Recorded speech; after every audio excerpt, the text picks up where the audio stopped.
I'm Francesco Elia and welcome to Tortellino Time. Today I'm going to show you how I make my Italian-style roast brisket. It's seared with garlic, rosemary and red wine, then finished with a beautiful rich gravy and potatoes. And at the end I will share a little surprise as part of my taste. I hope you enjoy the video.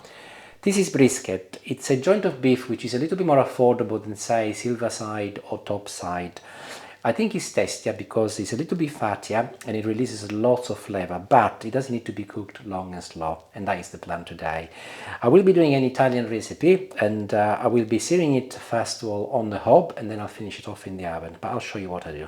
I'll start with a generous amount of olive oil at the bottom of the same pan which I will be using to cook it in the oven. This is cast iron, by the way. And the reason why I'm using quite a lot of olive oil is because I will be using that oil also to do some potatoes.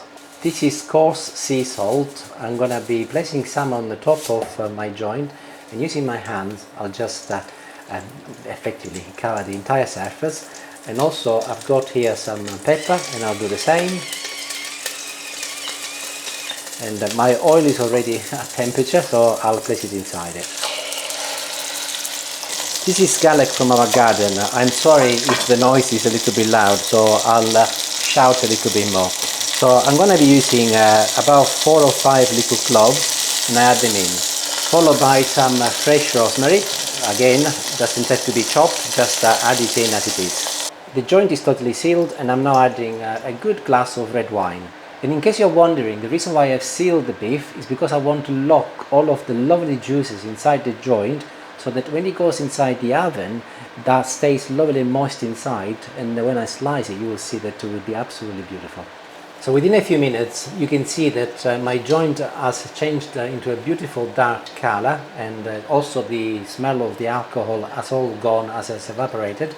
So I'll move it here on to this bowl to start with, and here I've got some potatoes which I have sliced. I kept the skin on, and they're about half a centimeter, and I will just add them to my lovely juice, and I will start them off in here, and they will absorb some of the beautiful flavor and shine about 7 to 8 minutes. And they're perfect. As I say, the purpose is to make sure that they absorb some lovely flavor and they do not need to be totally cooked. Halfway, so if I put my knife in, they are just right. And that is the reason why I was generous with my olive oil, as it serves two purposes. So I've got an oven tray which is lined up with some baking paper, and I'll go and get my potatoes, and I will scoop them using this little spatula, as I want to retain the juices inside it. And I'm purposely leaving a few cloves of garlic with my potatoes and some in here. So I will leave this on one side as they're ready to go in the oven, but not until later. My joint of brisket can go back in. I've released some juices, so I'll add that in. I just boiled my kettle and I'll add some water at the bottom of my pan. I will go as far as half the way point, so I want to make sure that obviously this releases moisture and keeps the joint nicely hydrated, but I'm not going to cover it all. There is plenty there. Obviously if you use a smaller pan you can put a little bit more water. And I'll turn the temperature up on maximum and I'll wait until this reaches the boil. And as the water is hot already, it didn't take long at all. So this is ready to go in the oven. I'll turn this off, and oven will be going on at 140 degrees. Mine is a fan oven. If you've got a normal conventional oven, 150 for 3 hours. And then I'll show you what to do next. And I'm always amazed by how much the water level goes down. Look, I think it was somewhere up here. You can see the line. Look how much it's gone down by, which is perfect because it's going to be really flavorful. However, this is going to be really tender, so I would suggest that if you want to slice it like me, that you do this with a little bit of care. So I'm going to lift my meat and move it on top of some tin foil over here. And I'll carry it up, fold it together, and I will leave it to now rest for about half an hour. And I'm going to show you what I'll do with the gravy. Now you might be happy to just leave it as it is, but we like ours to be a little bit thicker. So I got a little water, fresh water once again, and this is corn flour. Corn flour is a great thickener because actually it doesn't carry any flavor or any taste. So I'm going to be adding a couple of teaspoons. The first one was a little bit big, so the second one is going to be slightly smaller. And I'll mix it together, I'll show you here. And I'm going to ensure that all of my corn flour is completely been absorbed by the water before I pour it in. And if I show, can you see that it's all gone pretty much? So I can pour it in now. And I'll go and put this back on the hob as it's metal and it will work fine, and within 5 minutes it will have thickened up and will look beautiful. Also, in the meantime, I have chopped a large onion in relatively big pieces and shallow fried in some olive oil, and you can see that it's lovely and tender, but it's still a little bit hard to bite. Individual preferences, you can have it softer if you like. And then once it was cooked, I added a little salt and a little pepper. So this is ready. I'll wait until my gravy has thickened up, and I've got a little surprise for you at the end. I'll show you that in a moment.